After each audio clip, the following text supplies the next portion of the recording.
The first thing we'll do is work on just basic finger strength. So the first thing you can do is just take 5 notes and move up and down the scale, making sure you've got good, strong seesaw fingers, perfectly seesawing from one note to the next. Strong fingers, making sure you're picking them back up again just as decisively as you are putting them down. I'd practice that in 2 hands as well, doing it in similar motion.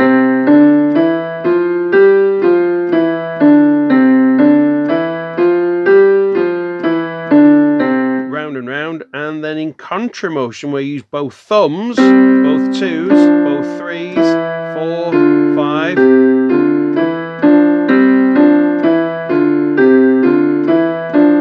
Aiming for a good, strong, firm sound out of the piano. In each of these examples, I'll be using the blues scale.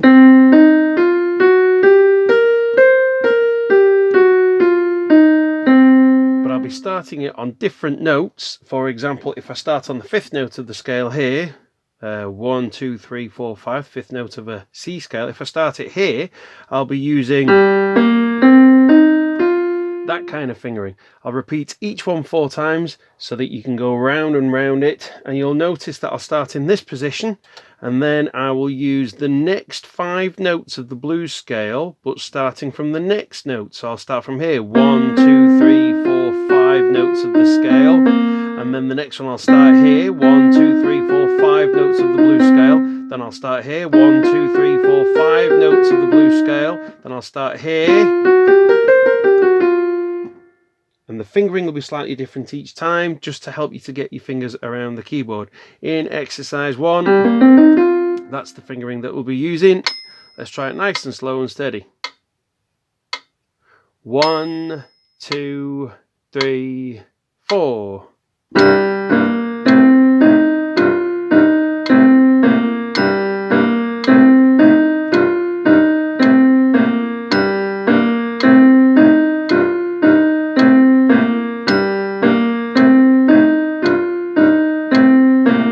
To start with finger 2 after 4, 3, 4.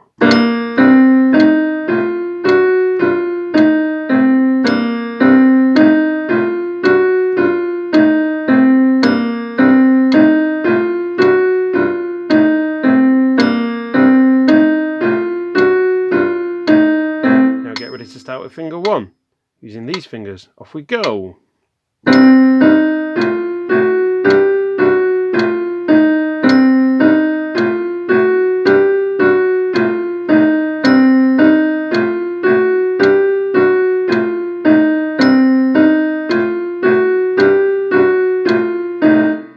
Get ready to start with finger 2, 3, 4.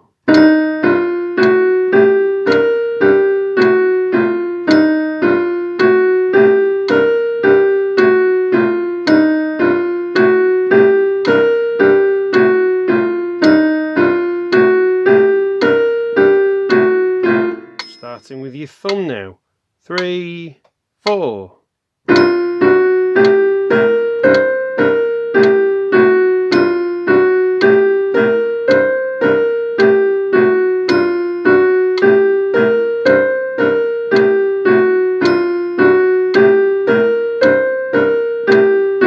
Starting with 2, 3, 4.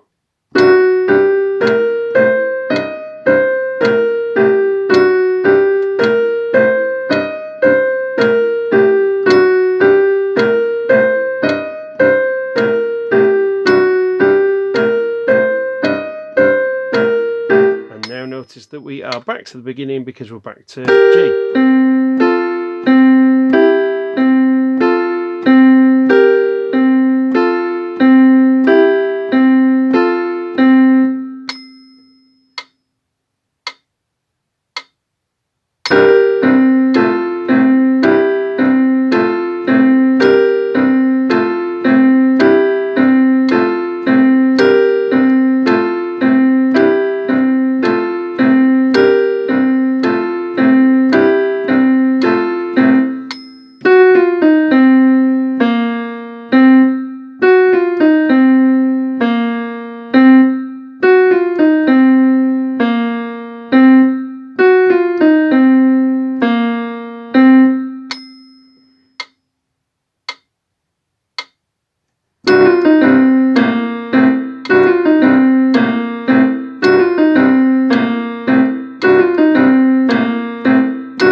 one of the distinctive things that gives the blues its overall sound is its use of the blues scale, and in particular what are often referred to as the blue notes, meaning the flattened third, because it sounds sad because it's the note that's taken from the minor scale. But notice that use there within a major setting. What I mean by that is, overall, we're talking about a major key,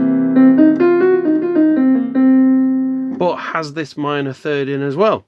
So it's a little bit of mix of a minor sound over a major setting. That's a very distinctive part of the blues. So the minor third is one of those blue notes. The raised fourth, because that is quite a spiky sound within a major setting as well, and flattened seventh as well. So those are the main notes that give us that little bit of tension, that little bit of overall blues sound.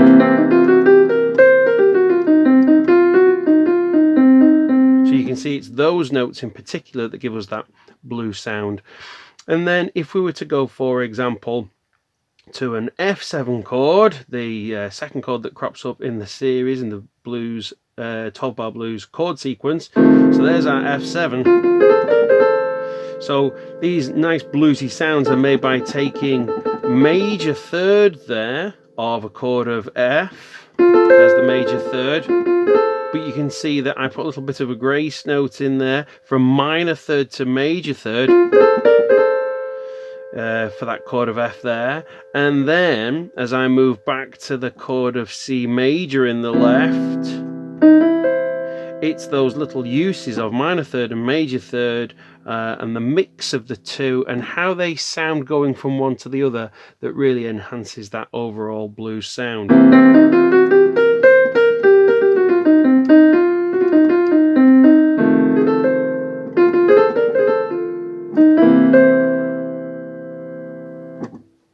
In order to get some of those repeated chord phrases in there, you'll notice that I'm playing with good, strong, firm fingers, but the movement's actually coming from my wrist. The smaller something is, the faster it can move. If you just think about a hummingbird's wings, how fast they can move because it's such a small thing, but obviously a much larger bird has got a much slower beat of its wings. And a similar kind of thing goes on in piano. If we minimize the amount of movement that's going on and make those movements smaller, we can tend to move it faster. Notice that the bulk of that movement there is actually coming from my wrist and definitely not my arm, because that would actually slow things down. So as I'm playing figures such as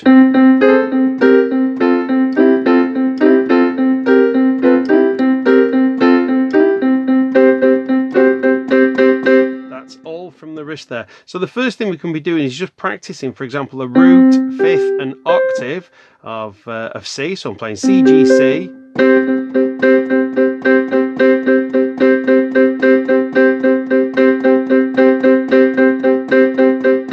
Notice all the way through that I'm actually sort of stressing certain parts within the bar. I'm playing 1 and 2 and 3 and 4 and 1 and 2 and 3 and 4 and 1 and 2 and 3 and 4 and 1 and 2 and 3 and 4 and those offbeat stresses, 1 and 2 and 3 and 4 and 1 and 2 and 3 and 4 and so those offbeat stresses are referred to as syncopation. Syncopation is whereby we stress the offbeats.